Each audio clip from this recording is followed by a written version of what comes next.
Ecclesiastes Chapter 4. So in this section, we're going to talk about things that are unfair.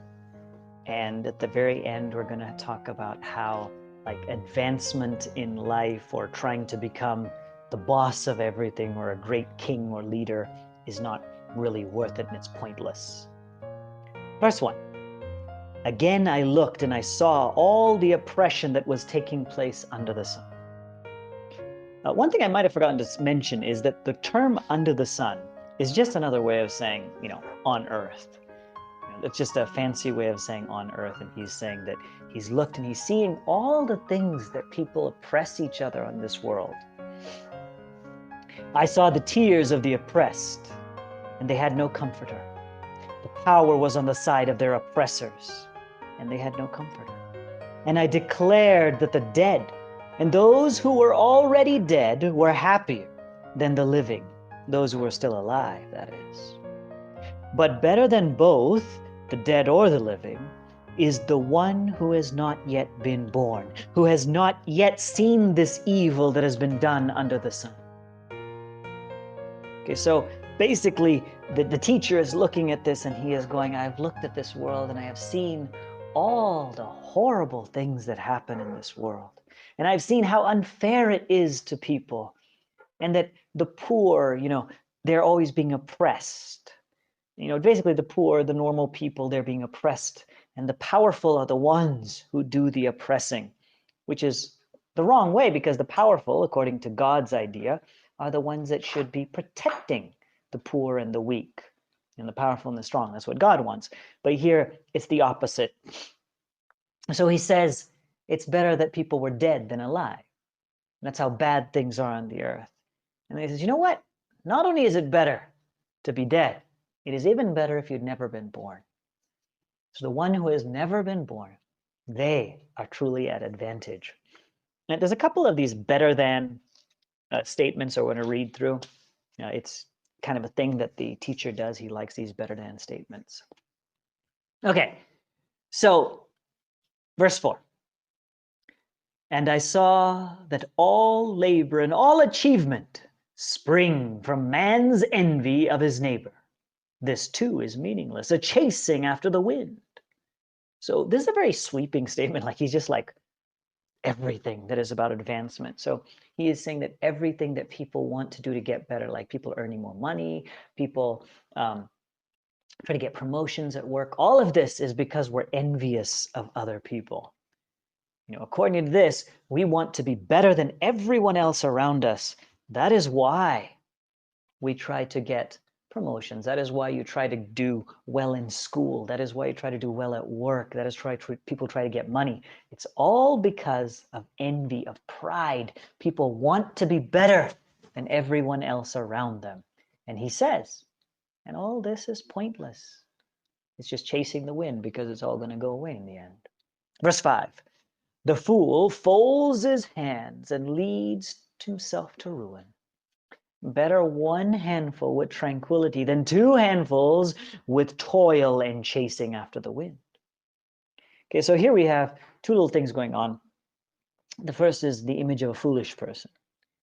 He says, look, he's trying to point out that he's not saying that we should all just do nothing. Because he says, no, if you look at a foolish person, he does nothing. And he ruins his life. He ruins the life of everyone else around him, because all he's doing is just sitting there and eating. He's wasting. He's not helping in any way. So he's saying, I'm not saying that that is good. Instead, in 6, he says, so it's better to have a little bit than to have a lot. So the one handful would be a little bit. The two handfuls is a lot. So he says, better to have a little bit than to have a lot with that you struggle and you're causing problems and you're doing things and it's difficult and you're trampling on others, right? It's better to have a little bit than to have to struggle and push down and fight and do all these things just to get more. So according to the teacher, it is not good to do nothing. It is not good in life to struggle so hard that you're creating problems and you're just doing things really strong and really tough and pushing your way through it. That's also not good. So what's good is the middle, where you have a little bit. So you're working a little bit, you're doing things a little bit. in moderation, balance. Verse 7, I saw something else meaningless under the sun. Verse 8, there was a man all alone. He had neither son nor brother, and there was no end to his struggles and toils. Yet his eyes were not content with his own wealth. For whom am I toiling, he asked, and why am I depriving myself of any enjoyment? This too is meaningless. It is a miserable business. So in verse 8, what he's pointing out is there's something else that he considers pointless. It's when someone who has no family, someone who's single, or someone has no brothers, sisters, or maybe he's cut off all ties with his family, he's all alone, and he's just going after money, money, money, money, money. He never stops working. And it's like the guy even thinks to himself, why am I doing all this work? There's no family, no one else. Why do I do this work instead of like enjoying myself? And the teacher says, yeah, it's stupid of you. It's meaningless. So the teacher is saying, if you're someone without family, if you're someone all alone, there's no point to fully concentrate on making money. And we have seen that. You've seen probably in your life at least someone who is just fully money-minded and always after money, and they don't have kids, they don't have husband, they don't have wives, they're not really earning it. It'll go to some relative, but there's no point to this. Yet they still struggle and still try to get more and more and more and more. And the teacher says, this has no meaning. There's no meaning to this. No point.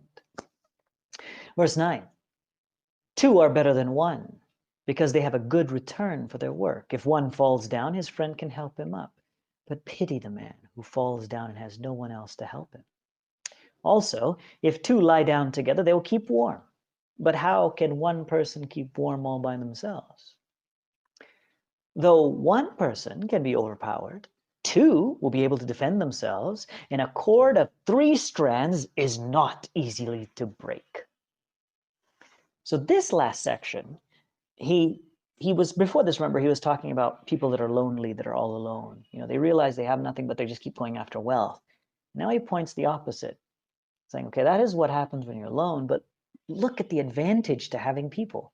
He says, there is an advantage to having people, because if you have more than one person, there's someone to help you. You can do more work if there's 2. And interesting enough, it's kind of scientifically proven that, okay, if each person, they did an experiment on this years ago, that they tested out 2 people, right? And they found out how much weight each person can carry. And they found, for example, say one person could carry 50 kilos, one person could carry 40, right? So that means both of them working together, they should be able to carry 90. But when they put both the people together and have them carry things together, they found they could actually carry more than 90. See, that's the weird thing, is if people are working alone, they can only do so much. You have 2 people, each person can do so much. But if the people join forces and you add up how much they did, they will actually wind up doing more than if they had each been working alone. And that's the principle he's saying. He says they have a good return for their work. And if you have a problem, the other person can help you. So the people that are bad off are the poor people that have nobody, have no friends, have nobody to help them. So the teacher is pointing out how important it is to have relationships, to have friends, to have people that will be there with you. Just being alone and trying to go after money, money, money is not going to be enough. You need family, you need friends. And this will keep you healthy. This will keep you strong. If you have problems, there'll be people to come beside you. And that's the point of this section that he's trying to say. Now, then he suddenly moves on. There's a sudden shift. And he starts talking about like advancement or promotion or becoming the king. Like it's people want to become the boss. They want a promotion. They want to move up in corporate world or even private sector, or even the government. People want to go higher, higher, higher until you get to like minister, prime minister, chief minister, prime minister type things. Well, he's talking about that here in verses 13 through 16.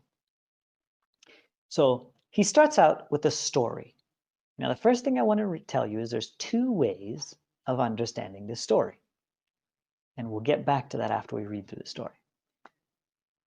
It is better to be poor, but wise, than an old but foolish king who no longer knows how to take warnings. The young man could come from a prison to the kingship, or maybe he was born in the poverty within the kingship, within the kingdom. And I saw this, I saw that all those who lived and walked under the sun followed the youth, who was the king's successor. There was no end to all the people who came before them, and those who came later were not pleased with the successor. And this too is meaningless, just a chasing of the wind. Okay, so now, unfortunately, the Hebrew in this section is exceptionally difficult to understand. And there are two ways of understanding, and I will go through both, and I will explain which I think it is talking about. So a common way of understanding it is that there are three people in this little story. The first is the king, and he is an old and foolish king, and he is the leader. But a young man who was poor at one time and who God has promoted up into the world, this young man then becomes king because he is wise. Okay, so you've got the old foolish king who is rich and powerful, old, right? Then you have a young person who is wise, and he becomes king. And that was in verse 14. Verse 15 then talks about a third person that comes later. And this person is popular. All sorts of people come after him. He's very popular, and he succeeds as the third king. So you have three kings. The first is the old king, who was foolish and who wouldn't listen anymore. But he was replaced by someone who was wise. And eventually that wise guy was also replaced by someone who was popular. He says, and there were many, many people coming after this popular guy. They were always supporting him. Yeah, popular. Yeah, supporting the guy. And he became king. But as time went on, he lost his popularity. And then the people that came later, they didn't like him anymore. And, in the end, everybody forgets about him. So it doesn't matter at all. That's one way of looking at it. Another way of looking at it is just two people. The first is the poor wise boy and the old foolish king. And because the king is old and foolish and won't listen, and the wise boy, even though he was poor, he was still supported by many people and became king. But after time went on, people were not satisfied with him either.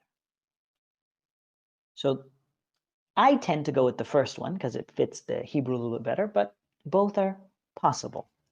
However, neither one changes the meaning of this section. The meaning of this section is this: things will change. Just because you're in charge one day doesn't mean you're going to be in charge every day. Other people will take over. You will lose that. All these things will go away. Okay, and that's the point that he's trying to make here, is all these things will go away. Just because you became popular and became king and you got lots of supporters, in a few years, everybody will forget you and they won't be happy with you anymore. And this is life. This is what happens. So becoming the greatest, becoming the best is meaningless. I mean, if you're a football player right now, like Messi and Ronaldo are super famous. 10, 15 years from now, there'll be someone else that's super famous. And slowly people will forget. And eventually, 50, 60 years from now, people will go, maybe those Messi and Ronaldo guys were not so good. And that's what happens. Like a new ruler comes, and everybody's happy because he replaced someone who wasn't good. But then after a while, you get unhappy with it. You chase after someone else. And that's the point he's trying to make, is becoming in charge, becoming a ruler, becoming the boss. It's not the point. It's not the point to life, because that will also come and go. And that's the point, just that these things will come and go.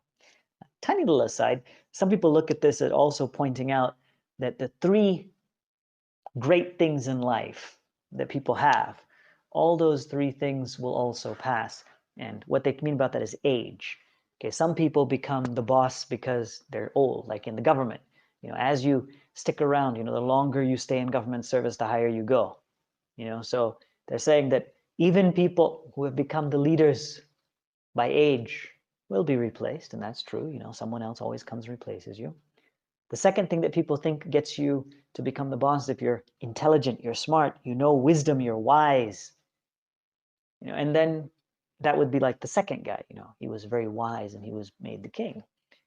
But even that will disappear over time. People will get unsatisfied and someone more popular than you will take over. And then the third thing is the third guy who is super popular. And he's trying to say that popularity will even fade. So the three things that most people think about when you want to become a leader, you have to have a certain age, because maybe someone's ages will get promoted. You have to be intelligent. You have to have wisdom. You have to have cunning. But there will always be someone more intelligent, more cunning than you, and eventually you'll lose. And the third thing is being popular. But all of you know that popularity fades. So he's saying that all the three things that people rely on to become great, all of those will eventually fade away. So in life, and once more you go back to the main thing, in life, becoming the first, becoming the best, becoming the greatest does not last. So don't base your life on that, because all of it will go away. In the end, it's all meaningless.